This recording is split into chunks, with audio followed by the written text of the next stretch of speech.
A new home may be further off in the future than most internally displaced persons think. After protests by squatters and forest evictees who feel left out as IDPs from the 2008 clashes are settled, the government has now decided to change its approach. Lands Minister James Orengo now says that all landless Kenyans will be resettled. An interministerial committee has been set up to come up with a plan for dealing with the issue once and for all and source the billions of shillings needed to resettle everyone. Orengo, however, gave conflicting figures for the cost of this plan. A letter he shared with the media put the cost of resettling IDPs and other landless people at 7.2 billion shillings and sought just 2 billion more for IDPs alone. However, today he told journalists he needed much more to settle post-election violence victims alone. Then we require something in excess of 12 and still counting billion of shillings. And this is not to take into account the general settlement of those who are categorized as poor and landless. It is not clear whether Orengo was referring to the 30,000 or so IDPs still in camps, or whether he was also counting other victims of violence, such as the so-called integrated IDPs. Last year, the government set aside 2.9 billion shillings to acquire land for the last of the post-election violence victims.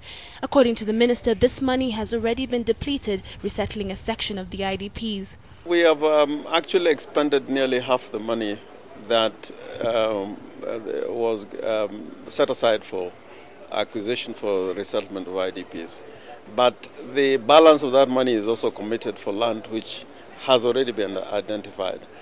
The resettlement fund did not include forest evictees or squatters who lost their land in past election-related clashes. This issue, which arose due to the framing of the National Accord, has now divided the country's leadership.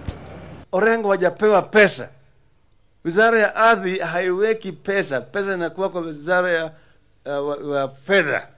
Uwe Mkikuyu, uwe Mkalenjin, Mkamba, Mjaluo, umepata makao na umeweza kurudi pahali ulitoka. Hiyo ndio kazi ya kiongozi. With scenes like these, it would seem that the government has admitted fault in the way the resettlement process is being undertaken. The chairperson of a parliamentary team on land has taken up the matter with a hope to put an end to the suffering of IDPs once and for all. Yeah, I think we are having a meeting on this to relook at the whole resettlement program and process. But what you're saying is right. I think it is important to consult host communities. It's a problem upon a problem upon a problem, and that's what happens when governments don't deal with issues when they come, because they pile up. The displacement of Kenyans during elections is a perennial problem, which has driven hundreds from their residence every election year. Currently, there is an estimated 30,000 IDPs still in temporary camps throughout the country.